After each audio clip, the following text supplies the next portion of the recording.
Bonjour à tous, bienvenue pour cette nouvelle vidéo. On va voir ici quelque chose qui est dans la continuité de la précédente vidéo qui avait été faite sur la technique de casse clair et le rebond un peu technique baguette.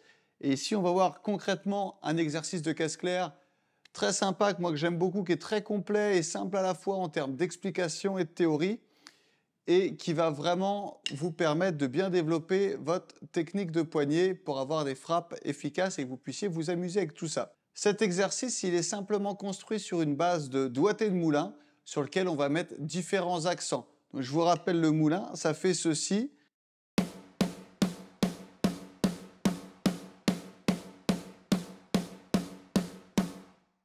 Donc le moulin, ce sont des doubles croches. Là, je le pense en double croche, 4 doubles croches, droite, gauche, droite, droite. Et ensuite, une deuxième série de doubles croches, gauche, droite, gauche, gauche.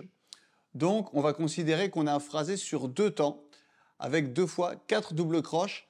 Et on va accentuer la première double croche tout d'abord. Et le reste, on va le laisser en note fantôme ou en ghost note.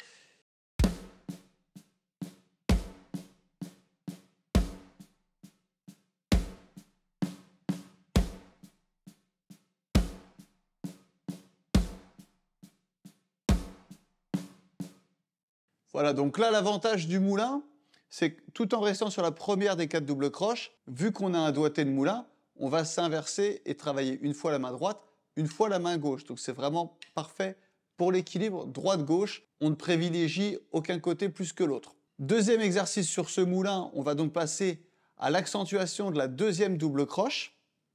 Donc ça va faire ceci.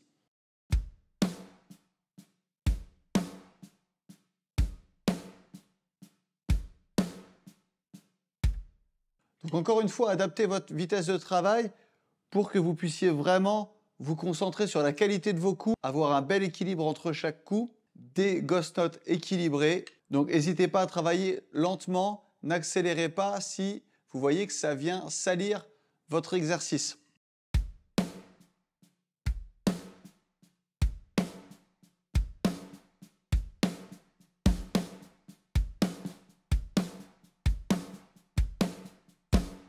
Troisième étape, troisième double croche. Donc là, ça va être intéressant parce que dans ce doigté de moulin, la troisième double croche, ça va être justement le moment où on va doubler notre main. Donc soit la droite, soit la gauche. Donc ça va vous entraîner tout en faisant le même doigté, cette fois-ci à faire avec une même main un coup fort suivi d'un coup faible. Donc dans un premier temps, vous pouvez détacher cet exercice du moulin en faisant votre coup fort, coup faible.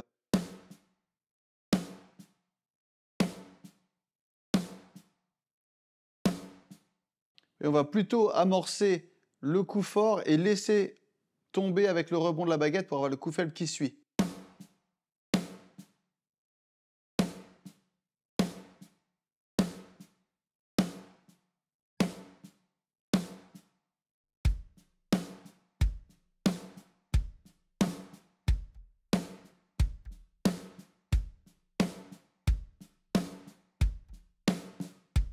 Et enfin, quatrième double croche. Donc là, ça va être l'effet inverse de ce qu'on avait sur la troisième double croche.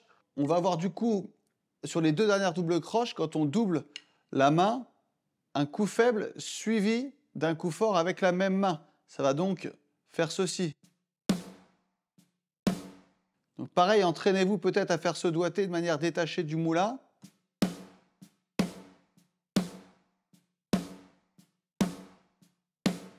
Et dans le moulin.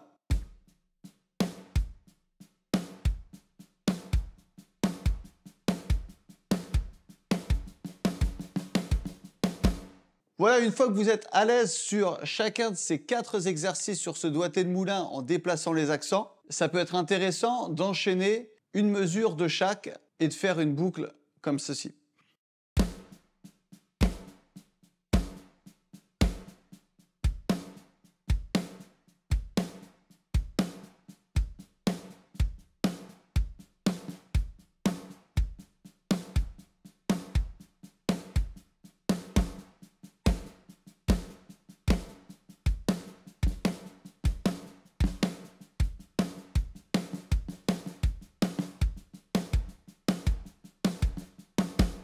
Voilà, si l'exercice vous a plu, n'hésitez pas à aller voir en commentaire, je vais vous mettre un lien pour télécharger une feuille avec ce résumé des exercices.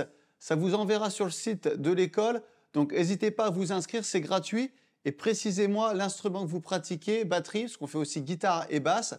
Ça nous aidera après, si on vous fait des petits mails pour vous donner des contenus pour les nouvelles vidéos pédagogiques, à vous envoyer ce qui vous concerne en tant que batteur et pas en tant que guitariste ou autre. Voilà, merci d'avoir suivi cette vidéo, à bientôt.